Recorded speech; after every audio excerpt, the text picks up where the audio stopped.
Assalamualaikum warahmatullahi wabarakatuh. Perkenalkan, saya Gustin Permatasari dari program studi Teknik Budidaya Perikanan. Di sini saya akan menjelaskan tentang domestikasi ikan gabus berbintik biru Channa lucius canidae di tangki beton. Review dari artikel penelitian budidaya perairan, riset dan pengembangan oleh Asrita dan kawan-kawan. Latar belakang domestikasi ikan gabus Channa lucius. Spesies ini memiliki nilai ekonomi penting dengan harga tinggi di pasar lokal, berkisar 40.000 hingga 50.000 per kilogram. Ini adalah spesies penting secara ekonomi yang memiliki potensi besar untuk budidaya dan perikanan tangkap di Indonesia. Selain bernilai ekonomis, marga Channa juga memiliki nilai penting bagi kesehatan manusia. Komposisi proksima daging Channa lucius adalah protein kasar 9,9%, lemak kasar 11,9%, abu kasar 1,2%, dan kelembapan 80,0%. Ikan ini merupakan salah satu genus Channa yang merupakan sumber protein penting bagi masyarakat di seluruh kawasan Asia Pasifik.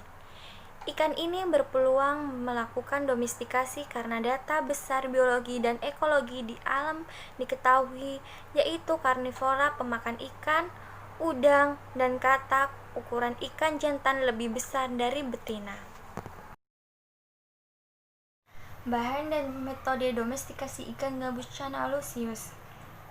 Yang pertama, induk. Induk dari Channa lucius dikumpulkan dari nelayan di Rungas Sungai Bengkalis Regensi, Provinsi Riau. Sampel ikan diangkut ke Laboratorium Pengembangan Perikanan Air Tawar Fakultas Perikanan dan Ilmu Kelautan Universitas Bung Hatta, Padang. Ukuran ikan jantan lebih besar dari betina.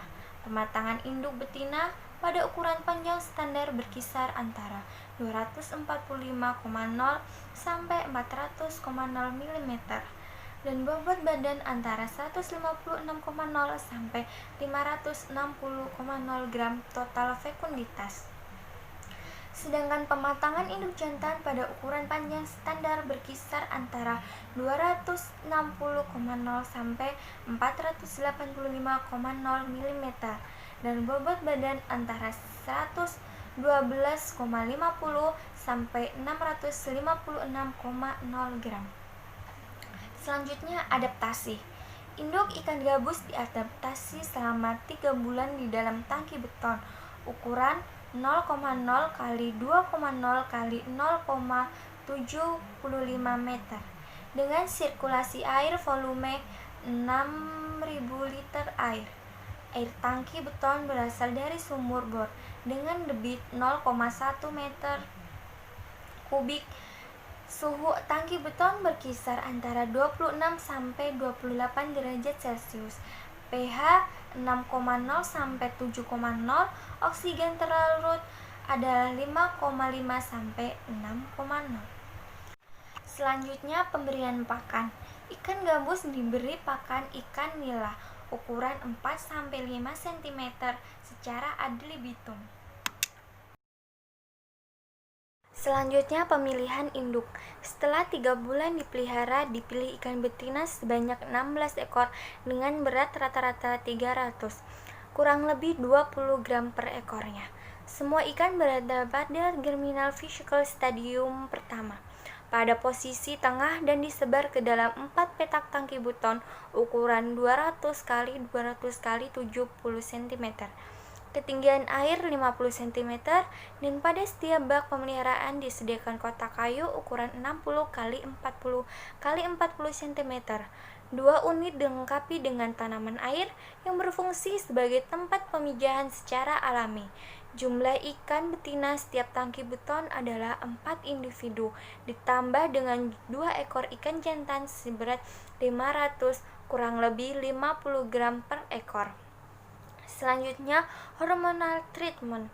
Proses pelet hormon mengikuti prosedur seperti yang disarankan adalah 1000 mikrogram hormon LH-RH analog yang bercampur dengan 70 mg kolesterol, 20 mg mentega coklat atau mentega tawar, 1 ml etanol 70%. Adonan dicetak menjadi pelet sebanyak 20 butir dan setiap pelet mengandung 50 mikrogram LH-RH analog. Percobaan dilakukan pada kematangan gonad Chana-lucius betina tahap 1. LH-RH analog intramuskular ditanamkan di bawah sirip punggung. Pemijahan dilakukan secara alami tanpa hormon stimulasi. Waktu matang gonad dihitung dari saat ikan mulai diberikan LH-RH analog sampai ikan mencapai gonad dewasa. Selanjutnya yaitu perkembangan telur dan larva. Meningkatnya dosis hormon LH-RH analog, maka semakin meningkat fekunditas setiap pemijahan. Fekunditas Chana-lucius rata-rata tertinggi 3.600, kurang lebih 152 butir per ekor. Sedangkan kelompok terkontrol 1778, kurang lebih 20 butir per ekor. Diketahui bahwa ukuran telur Chana-lucius relatif besar, dan telur yang besar akan larva cenderung memiliki bukaan mulut yang besar, sehingga lebih mudah diterima sebagai pakan alami seperti Artemia salina naupli. Ukuran larva yang baru menetas 1,1 mm pada umur 4 hari dapat langsung mengambil Artemia salina naupli sebagai pakan alami, sehingga kelangsungan hidup larva dapat mencapai 80%. Selama perkembangan embrio dan telur tetas, beberapa parameter kualitas air yang dipantau adalah suhu air berkisar 27 sampai 29 derajat Celcius, pH antara 5,6 sampai 7, dan oksigen terlarut antara 6 sampai 7 mg per liter dan amonia 0,02 mg per liter. Kesimpulan, peningkatan dosis hormon LH-RH analog pada induk betina secara umum dapat meningkatkan waktu dewasa gonad, fekunditas, diameter telur, kelangsungan hidup embrio, dan kecepatan penetasan. Dosis terbaik adalah 200 mikrogram per kilogram berat badan. Sekian dan terima kasih, semoga video saya dapat bermanfaat bagi semuanya, dan apabila ada kesalahan kata, saya mohon maaf yang sebesar-besarnya. Wassalamualaikum warahmatullahi wabarakatuh.